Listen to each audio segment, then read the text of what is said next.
There are some visuals related to religion in Longlegs, but not a whole lot actually. Let's take one of the most recognizable and prominent symbols in the Catholic faith anyway, and that is the crucifix. Crucifixes don't appear frequently in Longlegs, but they can be seen in two prominent scenes. One is on the wall of a home where a Longlegs facilitated takes place, and the other is on the floor of a barn loft on the same property. One particular view inside the family home depicts in a visually rather clever way that at least part of that family is taking place right below that crucifix. Now, on a surface viewing, this could be taken to imply that religious people are crazy and dangerous. And maybe that's what the filmmakers intended. For sure, these days, all you need to do when you're watching a movie is to look for the cross on the wall or the Bible on the table, and you've got your psycho right there. But I don't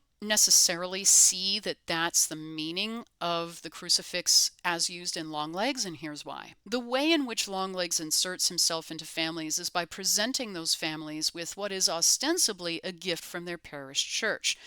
So these families are not only people of faith, but presumably regular churchgoers. The infiltration of Longlegs' presence into a home is therefore a deception. There are no actual church representatives or clergy members involved in this scheme.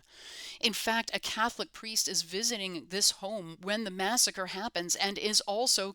So what's happening here is that evil is masquerading as good in order to destroy these families. Bad actors claiming to represent the church, but not actually representing the church. This is highly relevant, especially considering all of the scandals, especially in the Catholic Church, that have been revealed in recent years. Most notably, of course, being the scandals of heinous, heinous crimes being perpetrated by clergy who are wicked and evil. Evil people cloak themselves in the garb of holy men and women in order to gain access to people whom they can victimize and corrupt. As Jesus himself says in the Gospel of Matthew, they are false prophets who come to you in sheep's clothing, but inwardly are ravenous wolves. So I don't see this aspect of Longlegs as a slam against religion in general or a religion in particular, but rather as a depiction of the horror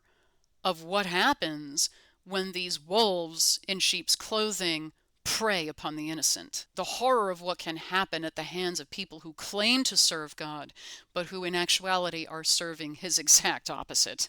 The crucifix on the floor of the barn loft is very interesting because it might be the same crucifix that had been hanging on the wall earlier. Has it been taken down after the massacre and then fixed onto the barn floor? Again, this is the same property, so it's possible. When Harker and her boss, Agent Carter, played by Blair Underwood, investigate this location, removing the floorboard reveals a hollow space in which is concealed a very creepy doll.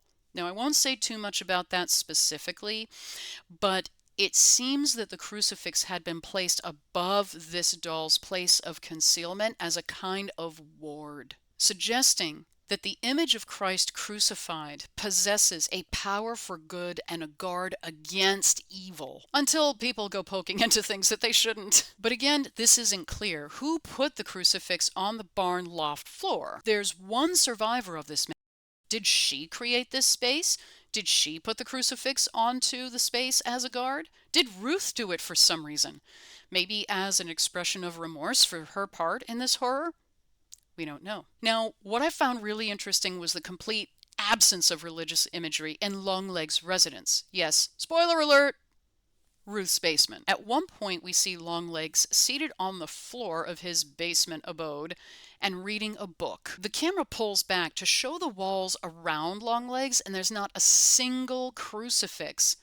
Not even an upside down one. This is something that I really appreciated because the upside down crucifix is so overdone it is just not scary anymore. I can't speak for anyone else, but I see a crucifix spin upside down in a horror movie and I just start chuckling. And it makes absolutely zero sense. How does it happen? Crucifixes are typically affixed to the wall at the top of the crucifix, just like anything else, a picture or a painting. So how does it swing upside down and hang from the bottom? Did someone say, just in case the house gets possessed, I'll affix the crucifix to the wall at the top and the bottom so it's easier for a demon to undo the top so it can swing from the bottom and be upside down. But there's another aspect to the upside down crucifix that makes it not scary.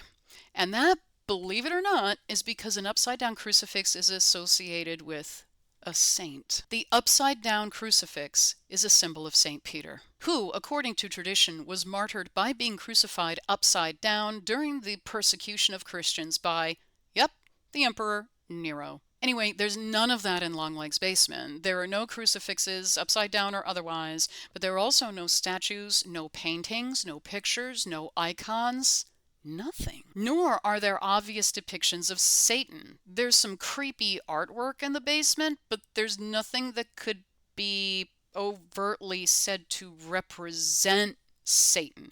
Now, I'm leaving out the subliminal, shadowy demon presences that are worked into the basement scenes and elsewhere in the film. I'm just talking about the imagery that is actually in the surroundings. Now, in the same scene, again, Longlegs is holding a book. It could be interpreted that the book he's holding is a Bible, and indeed, he seems to have it open close to the end, and that is where we would find the book of Revelation in the Christian Bible. But then again, it might not be a Bible.